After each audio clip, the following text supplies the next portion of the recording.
Polres Kabupaten Nrekang, Sulawesi Selatan berhasil mengungkap pelaku pembunuhan wanita berinisial SY, 25 tahun, yang jasadnya ditemukan tergantung di kebun. Ternyata SY menjadi korban pembunuhan yang dilakukan suaminya sendiri bernama Yusdin. Kapolres Nrekang AKBP Hari Budianto mengatakan, awalnya korban dilaporkan bunuh diri di kebun salak Desa Sumilan, Kecamatan Ala, Kabupaten Nrekang. Namun saat polisi melakukan olah TKP dan autopsi, polisi menemukan sejumlah kejanggalan. Hari mengungkapkan terdapat sejumlah bekas luka kekerasan yang ada di tubuh korban. Atas itu pihaknya langsung memeriksa suami korban Yusdin. Menurut Hari, tidak sampai 24 jam saat diinterogasi, Yusdin mengakui telah membunuh istrinya. Dia menjelaskan sebelumnya pelaku sudah melakukan tindak kekerasan terhadap istrinya, setelah itu membawa korban ke kebun salak. Pelaku kemudian menggantung korban di atas pohon dengan selang. Atas perilakunya itu Yusdin dikenakan pasal berlapis, yakni pasal 44 ayat 3 Undang-Undang PKDRT dan pasal 340 KUHP tentang pembunuhan berencana dengan hukuman mati. Warahmatullahi wabarakatuh. Selamat siang, salam sejahtera bagi kita semua. Hari ini Polres Nrekang melaksanakan kegiatan press release dari tim Satreskrim dibawahi Kasatreskrim dan dibantu oleh Kapolsek Ala dan Kadit Reskrim. Alhamdulillah kita dapat mengungkap tabir yang informasinya bahwa korban meninggal karena gantung diri. Ternyata begitu kita lakukan pendalaman, begitu kita lihat TKP, kemudian kita lakukan otopsi dan kita lakukan pemeriksaan berdasarkan dari saksi, mungkin percakapan di handphone dan sebagainya. Ternyata ada pembunuhannya tidak wajar. Kita dalami, ternyata sudah direncanakan terlebih dahulu oleh suaminya, sehingga terjadilah yang bersangkutan korban meninggal dunia. Ini diawali dengan korban terlihat oleh suaminya, oleh tersangka itu seolah-olah menghapus WA atau chat di handphone. Begitu ditanya tidak tahu, hanya cemburu buta, hanya yang bersangkutan emosi melakukan kekerasan terhadap korban. Dicocokkan dengan hasil otopsi bahwa memang ada kekerasan di tubuh korban, kemudian akhirnya dibawa ke kebun salak jauh dari rumahnya menggunakan kendaraan mereka, diparkirkan. Setelah itu dia pergi ke tengah-tengah kebun salak, ditanya lagi, dipukul, akhirnya yang bersangkutan menggantung istri korban ya dengan bantuan dari pohon dan selang, bukan tali tapi selang, diikatkan di dalam lehernya, kemudian ditarik oleh yang bersangkutan. Yang pertama masih dilepas, masih hidup. Terakhir emosinya memuncak, ditarik sekali lagi, akhirnya nyawanya tidak tertolong lagi dan akhirnya meninggal.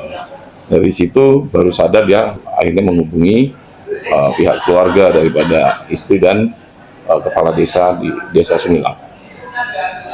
Jadi kejadiannya selama berapa hari saya nggak terungkap ini?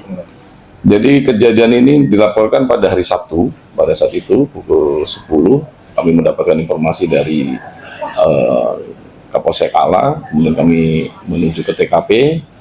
Dari situ kami langsung olah TKP, langsung dengan Bapak Kapolres bersama tim, dengan Pak Kapolsek, Kasatreskrim, dan tim forensik. Ternyata ada kejanggalan. Hanya kita dalamin, tidak sampai 1 kali 24 jam, akhirnya yang bersangkutan mengakui bahwa benar dia secara sadar dan memang sudah direncanakan karena emosinya, cemburu buta, yang bersangkutan melakukan pembunuhan terhadap istri. Kalau ancaman dan ancamannya dengan undang-undang. Baik, setelah kita lakukan gelar perkara bersama Kasat Reskrim dan tim, akhirnya karena yang bersangkutan masih hubungan suami istri, kita buatkan pasal berlapis. Yang pertama adalah lex spesialis, yaitu tentang kekerasan rumah tangga yang menyebabkan meninggal istrinya. Kemudian kita lapis dengan pembunuhan berencana di 340, contoh di 338 KUHP. Dengan hukuman ancaman. Hukuman ancaman maksimal 20 tahun, ya, ataupun hukuman mati kalau untuk di pidana umum. Tapi kalau untuk spesialis di maksimal adalah 15 sampai 20 tahun.